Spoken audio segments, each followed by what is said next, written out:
alhamdulillah kita panjatkan kehadirat Allah SWT karena dengan rahmatnya pada siang hari ini kita masih diberikan kesehatan dan juga kesempatan untuk menghadiri diskusi perencanaan program untuk peningkatan kualitas pembelajaran dan anggaran sekolah SMP Negeri 2 Toroh oleh Bapak Pujiatmo Sarjana Pendidikan Magister Pendidikan selaku Kepala SMP Negeri 2 Toroh. Dan salam sejahtera untuk kita semua. Bapak Ibu yang saya hormati, alhamdulillahirrahmanirrahim. Allahumma sholli ala Muhammad wa ala sayyidina Muhammad. Hari ini kita akan mengadakan diskusi perencanaan program untuk peningkatan kualitas pembelajaran dan anggaran sekolah di SMP Negeri 2 Toroh. Sekarang adanya tantangan dalam efektivitas metode pembelajaran, kompetensi pendidik, serta efektivitas metode keterlibatan peserta didik. Jika tidak segera diatasi, hal ini dapat berdampak pada pencapaian akademik siswa dan daya saing pendidikan. Oleh karena itu, diperlukan langkah-langkah yang strategis untuk mengidentifikasi penyebab dan untuk meningkatkan kembali kualitas pembelajaran. Dari akar permasalahan di subindikator dalam kualitas pembelajaran adalah sampainya yang tadi sudah mengalami penurunan 2,97 poin. Di akar masalahnya adalah manajemen kelas, kemudian metode pembelajaran dan dukungan psikologis. Dan itu nanti akan kita detailkan. Untuk manajemen kelas itu artinya adalah praktik pembelajaran, melihat proses perilaku peserta didik dan pemusatan perhatian terhadap aktivitas tugas yang relevan. Kemudian cara mengukurnya dari capaian indikator ini adalah dari nilai rata untuk keteraturan suasana kelas dan sisi positif di survei lingkungan belajar. Ini nilai manajemen yang tahun ini 78,01 turun menjadi 5,88 dari tahun 2024. Inspirasi cara membenahi kualitas pembelajaran tentang manajemen kelas itu dengan cara upaya yang dilakukan untuk meningkatkan kualitas pembelajaran peserta didik adalah melalui penguatan pendidik dalam menciptakan manajemen kelas yang baik dan memberikan instruksi, panduan, dan aktivitas interaktif untuk pembelajaran yang konstruktif. Salah satu upaya yang dilakukan melalui pengelolaan kelas yang mendukung pembelajaran serta penerapan penghargaan dan sanksi secara proporsional mendukung peningkatan kualitas pembelajaran. Ada beberapa cara yang bisa dilakukan. Salah satunya adalah kepala sekolah dan pendidik meningkatkan kualitas pembelajaran yang ada di kelas. Kemudian juga yang kedua, merancang untuk pembelajaran yang efektif dan efisien. Kemudian juga mendorong pelaksanaan program-program pembelajaran yang efektif.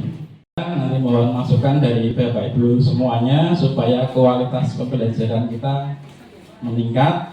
Jadi monggo nanti dari Bapak Ibu semuanya memberikan masukan untuk saya untuk perkembangan kualitas pembelajaran yang ada di SMP Negeri 2 Toroh. Demikian uraian dari saya. Ini mohon masukan dari Bapak Ibu semuanya. Saya persilahkan. Dari siapa dulu? Dipersilahkan. Oke, monggo Bu Dewi. Terima kasih atas waktunya. Tadi Bapak mengatakan mengenai kualitas pembelajaran yang ada di kelas. Selama ini dalam pembelajaran anak itu belum berperan aktif dalam diskusi dan anak itu tidak mempunyai kepercayaan diri dalam berbicara bahasa Inggris. Di sini dari refleksi tersebut saya merasa perlu mendapatkan tambahan pelatihan tentang bagaimana cara memanajemen kelas supaya peserta didik bisa berperan aktif dalam pembelajaran dan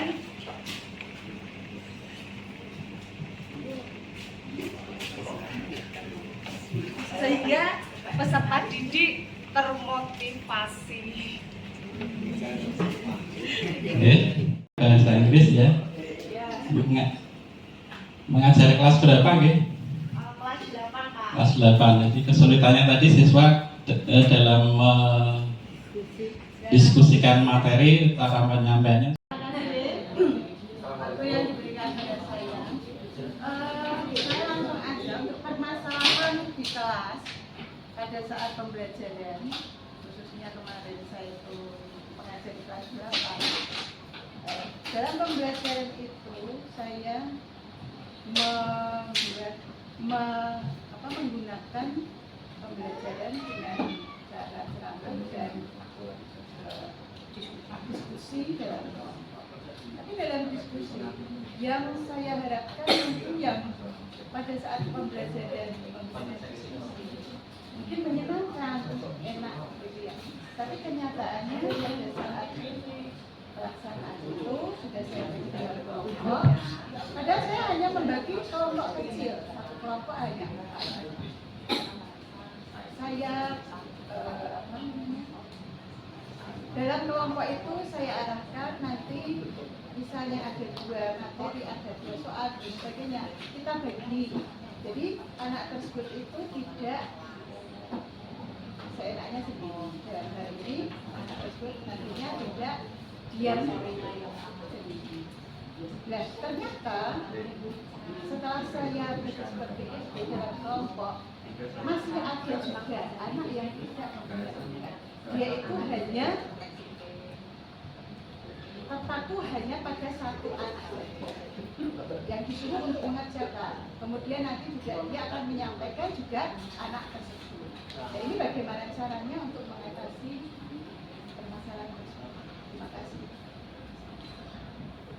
Ya, jadi untuk mata pelajaran bahasa Indonesia itu pembelajaran yang tentang berdiskusi itu mohon disiapkan. Jadi materinya kemudian metodenya kan diskusi. Jadi diskusi itu juga harus disiapkan. Pembagian kelompoknya tadi, satu kelompok itu berapa orang, terus jumlah pertanyaannya disamakan, diratakan dengan sama dengan jumlah pesertanya supaya setiap anak punya tanggung jawab satu. Jadi dijelaskan dulu pembagiannya, jadi setiap anak punya tanggung jawab masing-masing. Misalnya kelompok itu ada 4 orang, berarti ada 4 pertanyaan. Jadi bisa dibagi nomor 1 A, nomor 1 2 B, nomor 3 C, nomor 4 D. Dan nanti supaya ada tanggung jawabnya nanti kan bergantian, misalnya kelompok 1 nanti maju mempresentasikan sesuai dengan yang dijawab supaya jangan sampai ada salah satu yang mendominasi dan yang lain pasif sehingga semuanya bisa diaktifkan. Jadi nanti diperjelas, dipertegas pembagian jobnya, pembagian tugasnya masing-masing anak itu supaya semuanya dapat bagian tugas, supaya semuanya bisa terlibat aktif dalam diskusi dan semuanya bisa berpartisipasi dan harapannya nanti mampu menyampaikan pendapatnya di depan kelas. Itu nggih ulang nggih. Oke, terima kasih.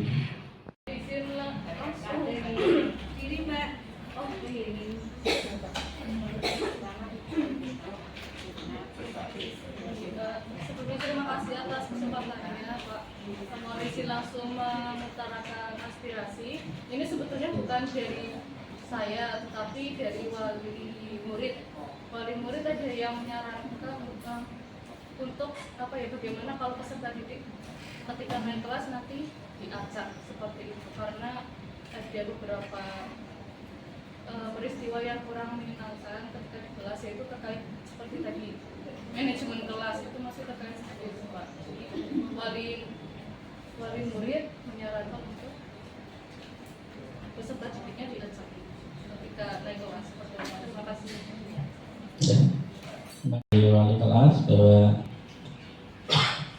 untuk pengacakan siswa itu tadi ya menyesuaikan dengan gaya belajar, kemudian juga harus pakai distribusi normal, jadi tentang kemampuan siswa jangan sampai dalam satu kelas itu ya sama, harus heterogen. Heterogen itu artinya kemampuannya dibuat rata antara yang sedang, yang rendah, yang tinggi itu ada keseimbangan. Jadi masukannya diterima, nanti disesuaikan dengan kondisi siswa juga dengan perkembangan siswa, karena mungkin sudah nyaman dengan teman di kelas yang lama, nanti kalau diacak lagi malah timbul masalah yang baru. Tapi masukannya terima kasih, saya terima. Izin untuk menyampaikan beberapa hal yang mungkin terkait pada apa yang terjadi di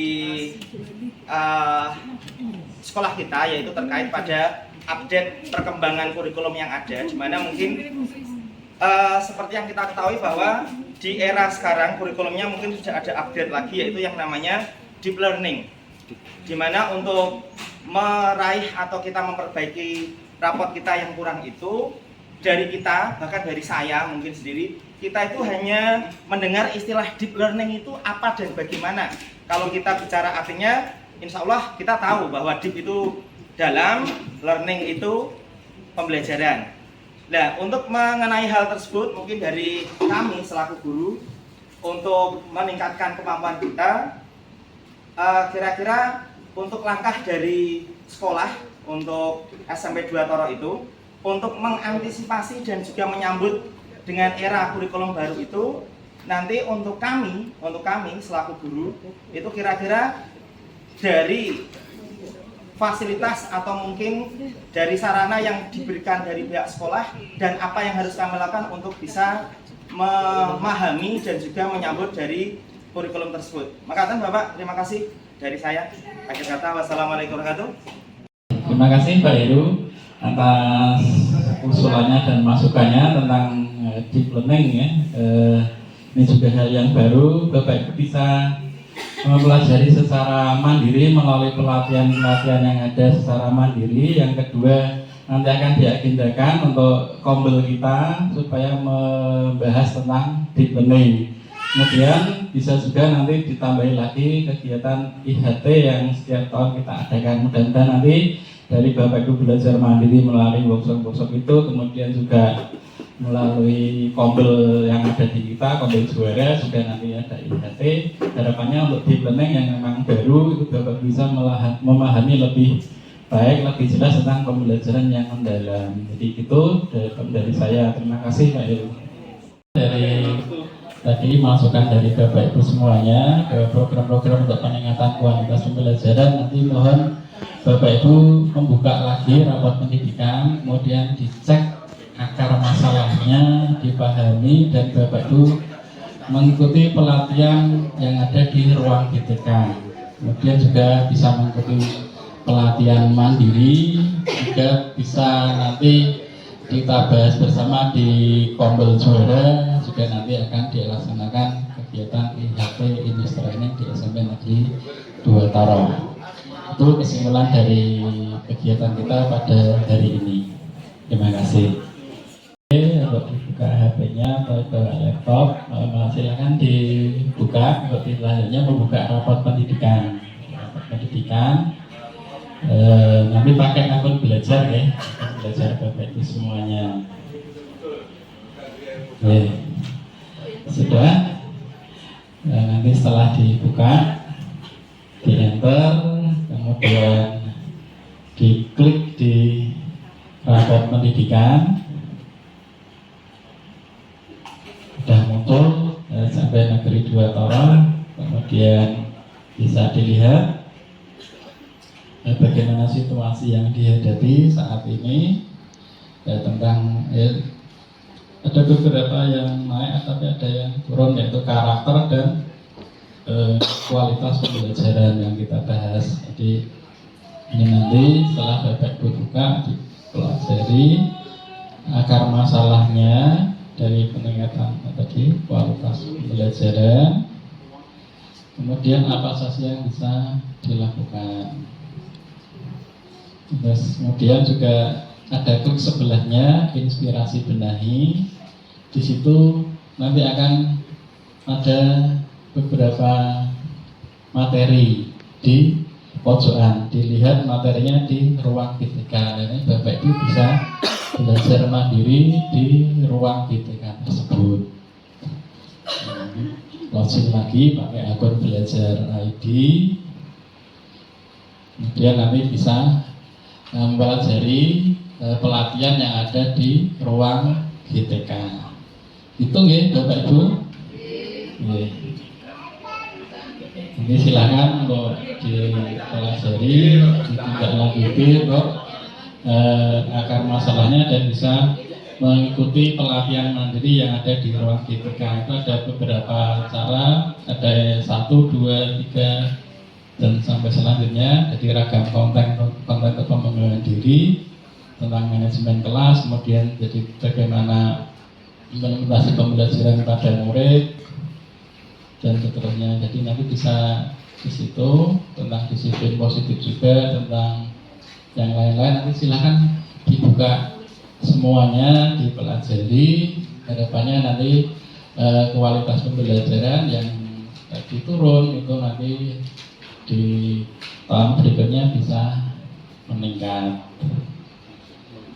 Itu. Terima kasih Bapak Ibu, dan nanti monggo ditindaklanjuti untuk mempelajari tentang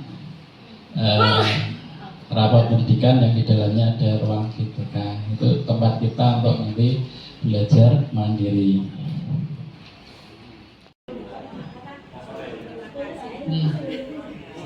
Demikian tadi untuk diskusi hari ini, Bapak Ibu. Mari kita tutup acara siang hari ini dengan membaca hamdalah. Alhamdulillahirobbilalamin. Akhiri, wassalamualaikum warahmatullahi wabarakatuh.